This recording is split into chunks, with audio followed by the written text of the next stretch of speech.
Bonjour à toutes et à tous. En ce dimanche 27 décembre, fête de la Sainte Famille, je suis heureux de vous retrouver pour ensemble nous mettre à l'écoute de la parole de Dieu, à l'écoute de l'Esprit Saint et sous sa conduite.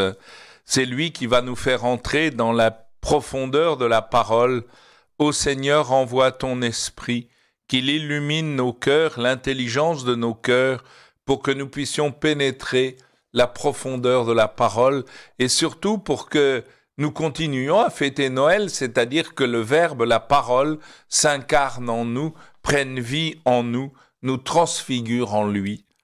C'est vraiment notre vocation. Alors n'ayons pas peur d'entrer dans la profondeur de cette parole sous la conduite de l'Esprit Saint. La première lecture est tirée du livre de la Genèse. En ces jours-là, la parole du Seigneur fut adressée à Abraham dans une vision. « Ne crains pas, Abraham, je suis un bouclier pour toi.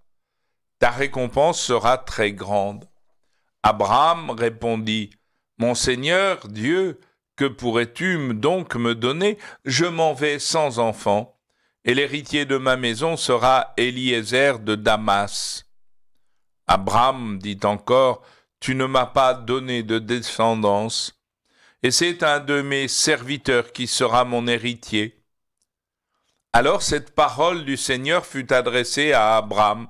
« Ce n'est pas lui qui sera ton héritier, mais quelqu'un de ton sang. » Puis il le fit sortir et lui dit, « Regarde le ciel et compte les étoiles si tu le peux. » Et il déclara, « Telle sera ta descendance. » Abraham eut foi dans le Seigneur, et le Seigneur estima qu'il était juste. Le Seigneur visita Sarah comme il l'avait annoncé. Il agit pour elle comme il l'avait dit. Elle devint enceinte et elle enfanta un fils pour Abraham dans sa vieillesse, à la date que Dieu avait fixée. Et Abraham donna à son fils un nom que Sarah lui avait, donna un nom au fils que Sarah lui avait enfanté. Il l'appela Isaac. Dans cette première lecture, on voit que Dieu annonce à Abraham, qui vient de loin, il lui dit « Je suis un bouclier pour toi ». Et à partir de là, Abraham lui dit « Oui, c'est bien toutes ces paroles, mais moi je meurs sans héritier. Et c'est quelqu'un d'extérieur venant de Damas qui va hériter à ma place. » Et Dieu lui dit « Non, non, pas du tout. C'est quelqu'un de ton sang qui héritera de toi. » Et Dieu le fait sortir de sa tente et il lui montre les étoiles dans le ciel. Et il lui dit, tu vois les étoiles, tu peux les compter. Eh bien, ta descendance sera encore plus nombreuse que les étoiles du ciel. Et on nous dit qu'Abraham eut foi dans le Seigneur.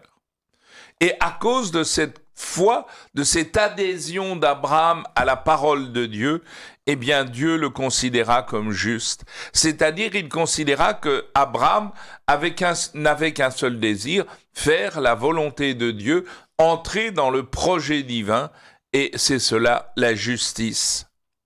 Et voilà que le Seigneur visita Sarah, et elle se retrouva enceinte, et voilà qu'Abraham eut un fils que Sarah lui donna, et il donna à son fils le nom d'Isaac. Mais c'est vraiment toujours au moment où Dieu l'a fixé. C'est Dieu qui conduit l'histoire, non pas qu'il nous remplace nos libertés, etc., mais rien ne se fait sans la volonté du Seigneur qui conduit l'histoire. La deuxième lecture aujourd'hui est tirée de la lettre aux Hébreux. Je vous lis le texte, c'est tiré du chapitre 11e et du chapitre... de plusieurs morceaux du chapitre 11e. Frères, grâce à la foi, Abraham obéit à l'appel de Dieu. Il partit vers un pays qu'il devait recevoir en héritage, et il partit sans savoir où il allait.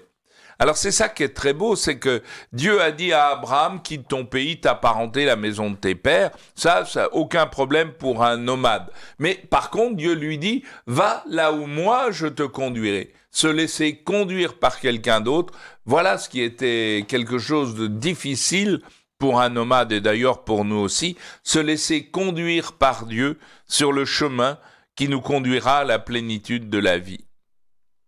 Et cette lecture va être ponctuée par cette expression « grâce à la foi à Abraham, grâce à la foi à Sarah ».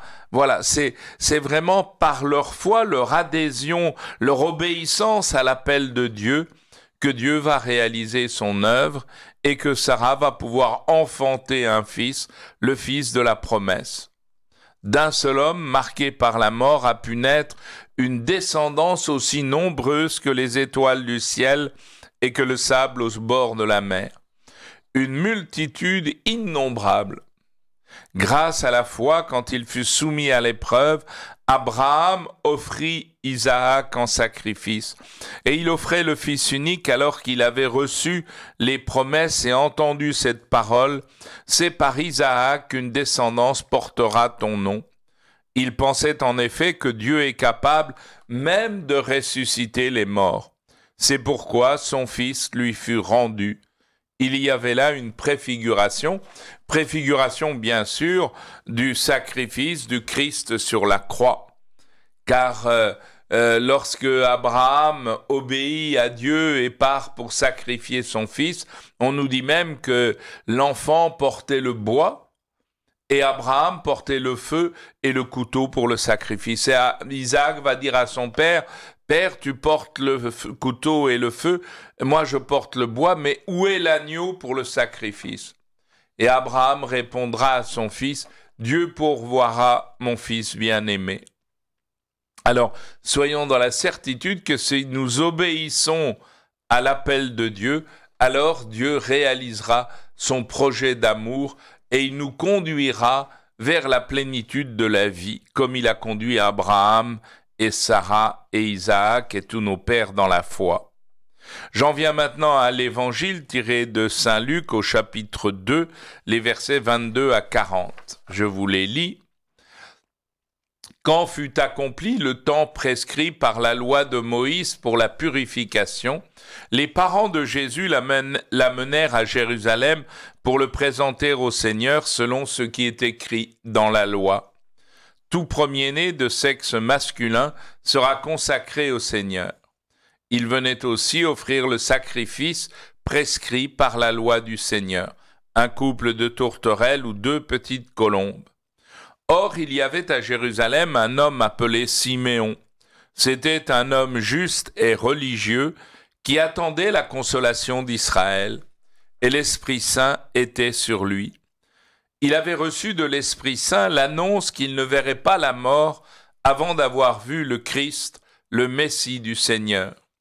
Sous l'action de l'Esprit Saint, Siméon vint au temple, au moment où les parents présentaient l'enfant Jésus pour se conformer au rite de la loi qui le concernait. Siméon reçut l'enfant dans ses bras et il bénit Dieu en disant: « Maintenant, ô Maître souverain, tu peux laisser ton serviteur s'en aller en paix selon ta parole, car mes yeux ont vu le salut que tu préparais à la face des peuples, lumière qui se révèle aux nations et gloire de ton peuple Israël. » Le père et la mère de l'enfant s'étonnaient de ce qui était dit de lui. Siméon les bénit, puis il dit à Marie sa mère: « Voici que cet enfant provoquera la chute et le relèvement de beaucoup en Israël. Il sera un signe de contradiction, et toi, ton âme sera traversée d'un glaive. Ainsi seront dévoilées les pensées qui viennent du cœur d'un grand nombre. » Alors vous avez donc Marie et Joseph avec le nouveau-né qui viennent pour présenter l'enfant au temple et offrir le sacrifice qui était demandé par la loi. Et c'est merveilleux quand même. Le Fils de Dieu, le Verbe lui-même, qui entre dans son temple, et non pas avec une gloire désarmée, mais comme un petit enfant emmailloté dans les bras de sa maman. Et à ce moment-là, il y avait un vieillard qui était juste et religieux, c'est-à-dire qu'il vivait dans l'intimité avec Dieu et il était habité par le désir de faire la volonté de Dieu. En même temps, il était rempli d'Esprit Saint qui reposait sur lui et il attendait la consolation d'Israël. Et l'Esprit Saint, d'ailleurs, lui avait annoncé qu'il ne verrait pas la mort avant d'avoir vu le Christ, le Messie du Seigneur. Et sous l'action de l'Esprit Saint, il monte au temple ce matin-là et il y monte au moment même où Marie, Joseph arrivent avec le nouveau-né dans les bras de sa mère. Et à ce moment-là, Marie va donner l'enfant au vieillard Siméon. Et c'est en portant l'enfant dans ses bras, en le serrant sur son cœur, que Siméon peut dire et bénir Dieu en disant « Maintenant, ô Maître souverain, tu peux laisser ton serviteur s'en aller en paix selon ta parole, car mes yeux ont vu le salut que tu préparais à la face des peuples. Lumière qui se révèle aux nations et donne gloire à ton peuple Israël. » Et là, tous les soirs, les prêtres, les religieux chantent ou récitent le Nunc Dimittis, le maintenant au Maître souverain. Et je me souviens un jour un moine qui me disait, mais quand vous récitez ou chantez cette prière, prenez l'enfant dans vos bras. Marie vous le présente, prenez-le, serrez-le dans vos bras, et alors vous pourrez dire le cantique de Siméon. Parce que vous le direz avec le Verbe de Dieu, avec l'enfant Dieu serré sur votre cœur. Et votre cœur pourra lui aussi battre au rythme du cœur de l'enfant Dieu. Et le vieillard Siméon, il sent qu'il peut s'en aller car ses yeux ont vu le salut. Et voilà qu'il se réjouit devant l'enfant qu'il porte dans ses bras et sur son cœur. Puis Siméon va bénir les parents et il va dire à sa mère cette parole terrible. Cet enfant provoquera la chute et le relèvement de beaucoup en Israël. Il sera signe de contradiction et surtout, et toi, ton âme sera traversée d'un glaive. Et ainsi, seront dévoilées les pensées qui viennent du cœur d'un grand nombre. Et là, vraiment, on sent l'annonce de la souffrance que la mère de Jésus portera en accompagnant son fils jusqu'au pied de la croix et jusqu'au matin de Pâques et jusqu'à son entrée dans la plénitude de la vie avec son corps et son âme. Et là, vraiment, c'est mystérieux, ce petit bébé qui entre dans son temple et en même temps l'annonce que le cœur de Marie sera transpercé d'un glaive et qu'elle portera la souffrance, elle communiera à la souffrance de la passion et de la mort de son fils. Elle va communier au mystère pascal d'une manière unique et étonnante. Et en même temps, elle nous sera donnée comme une maman du ciel pour nous conduire nos premiers pas dans cette vie divine. Et puis il y avait également dans le temple, je m'excuse d'être un peu long, mais il y avait une vieille femme, une prophétesse, Anne, de la tribu de Phanuel, de la tribu d'Azer, fille de Phanuel, et elle avait 84 ans, 7 fois 12. Ça veut dire quoi? Ça veut dire qu'elle avait connu la plénitude de la vie humaine. On nous dit qu'elle avait vécu 7 ans dans le mariage. Elle a connu la plénitude du bonheur humain et conjugal.